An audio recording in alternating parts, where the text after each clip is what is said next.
And welcome back to Jeff Koinange live at the Villa Rosa Kempinski. I tell you, if you're just joining us right now, you've missed a session and a half with the man who wants to be governor of Nairobi County and says if he doesn't turn it around in 5 years, the people of Nairobi are free to hang him. That's right, his words, hang him at Uhuru Park. Miguna Miguna is in the house. Keep tweeting, because your tweets are coming in very thick and very fast. At Miguna Miguna, at Koinange Jeff, the hashtag Miguna ×2. Miguna, you're willing to put your life and limb and career on the line? Completely. And let me tell you this, because this needs to be said. If you go to most functioning democracies in the world, and I'll give you the best examples that people think of. They think of the US, they think of Canada, they think of Britain, they think of Norway, they think of Sweden, they think of Switzerland. All these democracies, the people with the most money don't run government. There's a good reason for that. And you know, in these countries, the people with the most money earned it, worked for it. For example, Bill Gates is the richest man in the world. He's not a politician. He has never run for office. The richest people do not govern in America politically. It's a conflict of interest, and also because the talent of making money is not the same as governance. But it's different in Africa. No, but just let me tell you, because they are using politics to make money. It's not the other way. It should be the other way around. If somebody asked you, and if Sonko were to come here and I asked him, first of all, his name is not even Sonko. But if he were to come here and I ask him, Mr. Mbuvi, if that's his name, how did you make his money? He's not able to account for his money. In the United States, that man would be serving 50 years in jail. 50 years in jail. Just because he can't account for his money? He can't account for his money. He sold real estate. No. It's not that easy, because you are audited by the revenue agency. In the United States, in Canada, it's not just what you say. The fact that he works with piles of money and he keeps piles of money at home and in the office, that is enough for him to go to jail for 20 years for money laundering. In Canada, you go to jail just like that. Will you put him to jail? Would you put him in jail? Let me just tell you this. Kidero, for example, there is no way that in Canada you can refuse to allow authorities to get a look at your accounts. There's no way. Like, that's a no-brainer. In fact, they would freeze the accounts if you refuse to give them access. The accounts will all be frozen, and they will have access whether you like it or not. Kidero has 15 accounts from which he took 300 million that he bribed the Supreme Court. Allegedly. No, he did. Otherwise, he would have allowed these guys to look at his accounts. He does not want people to look at his accounts because he knows that there is evidence of corruption. So let me tell Nairobi this, and let me tell you this. The basis of leadership anywhere else in the world, if we want this country and this county of Nairobi to thrive, is integrity, the character. Are you able to trust the person? Is the person incapable of being compromised, financially compromised, politically compromised? Is the person telling the truth? Does the person have a record of lying or of not being involved in unsavory financial deals? Look, Kidero publicly slapped Shebez, and 2 minutes after that he said he couldn't remember whether he slapped her or not. That gets you out of leadership right away. You've seen what Sonko has been able to do. You saw that Sakaja supported Anne Waiguru with all the billions that we lost in NYS. In the beginning. It doesn't matter whether it is in the beginning. The fact of the matter is that if today Miguna supports a thief, and then tomorrow Miguna realizes that supporting a thief is going to be expensive politically, then I change tune. I am dishonest. I cannot be trusted with power. Kenyans have to realize that we have taken a very tricky, very dangerous path. We are choosing people who are not interested in leadership. People who are only interested on padding their pockets using public office.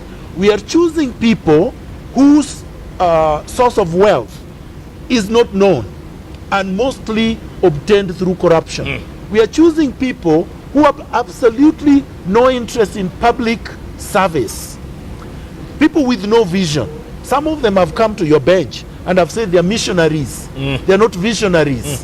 So what I'm saying is that here you have a visionary, a man who throughout his life has put his neck on the line for the country. But you're just one man, Miguna. You know that one I have man a team. cannot change this. So let me tell you, one man can. Magufuli is doing a lot in Tanzania as a man. You need that first. You need an executive that is bold, that is knowledgeable, and so nobody should tell you that knowledge is bad. Knowledge is good, because you must know what you're doing before you do it. If you put silly people or idiots or people who don't know anything to govern, mistakes are very expensive. They will tell you, I didn't know what I was doing.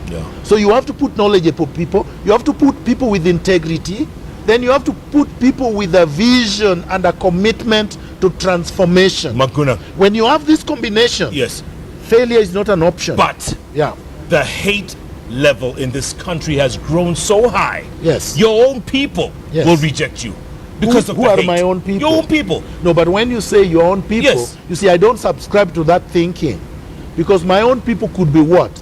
I, Miguna, was born in Nyanza, went to school in Nyanza and in Muranga, then came to school in Nairobi, then went to school in Toronto, has practiced law and is still practicing law in Toronto and in Kenya.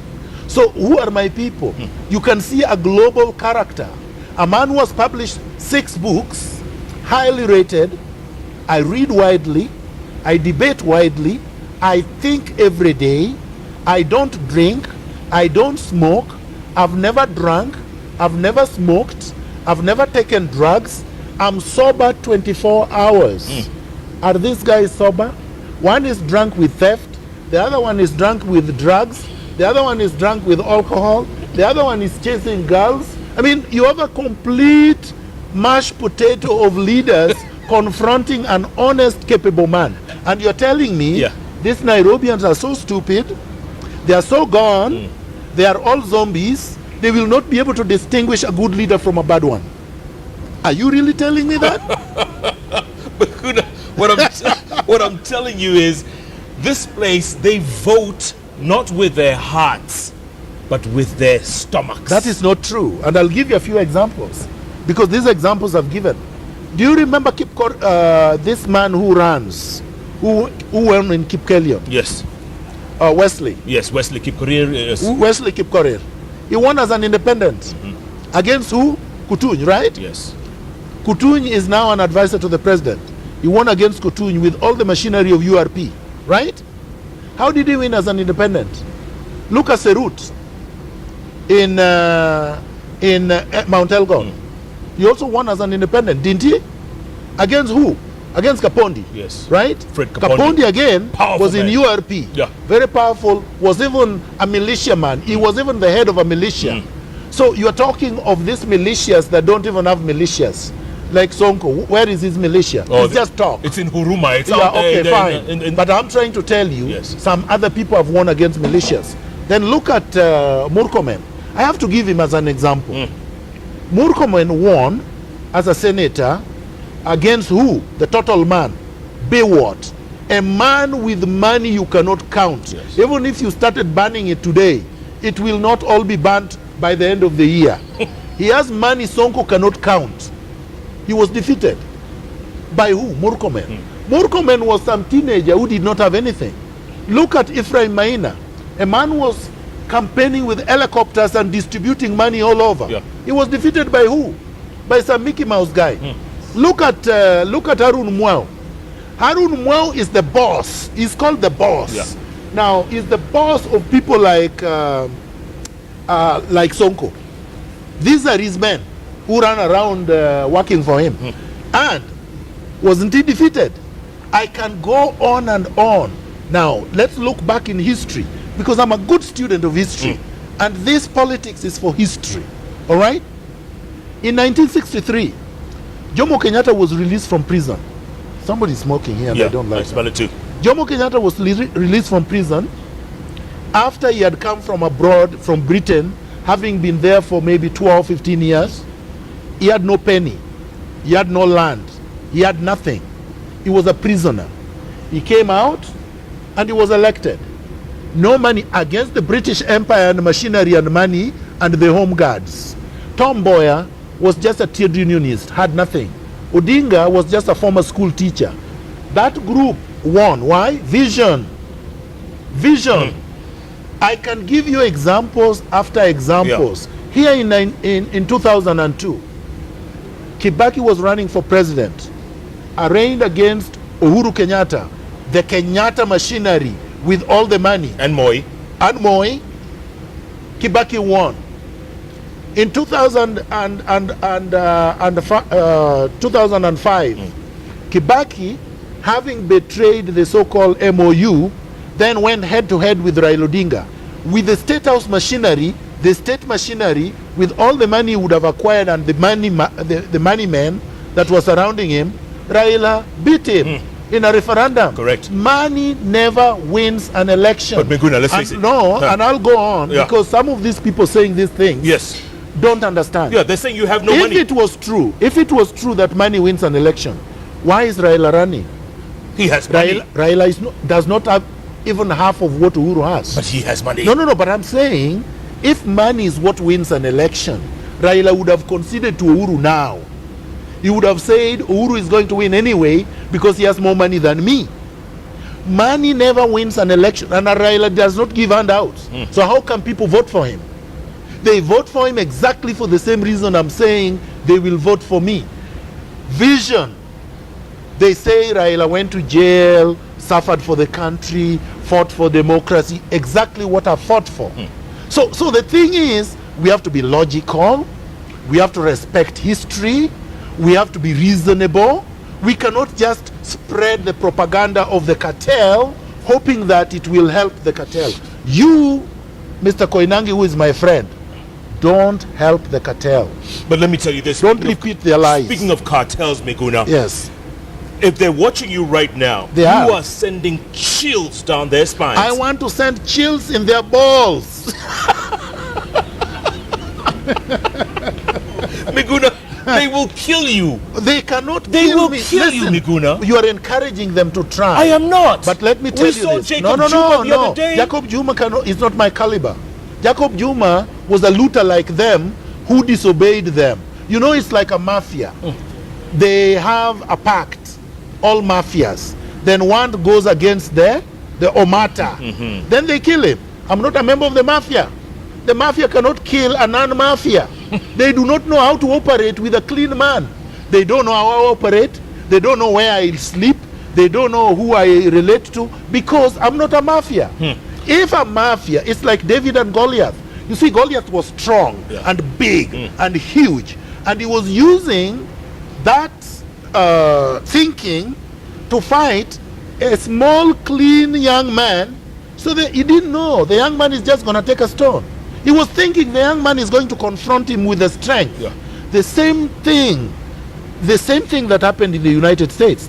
Obama won because when you are clean and you are fighting a dirty system, you always win because they do not know the rules of engagement. If they don't kill you, they will buy you, Miguna. My friend, how come I was not bought when I was working for the office of the Prime Minister? Remember that PNU had all the money, had all the power, and I was fighting them. They bought Karoli, they bought Isahakia, they bought everybody around Raila, they even bought Raila. How come they never bought me? Did they try? They couldn't. They didn't know the language. They couldn't even approach me. They don't know how to approach me. So they can't even, they don't have the confidence even to say, Miguna, can we? Because they know before they can even say, can we, they are out of the door with their head first. You're going to send chills down where? Their balls, not their spines. Where's my fire extinguisher?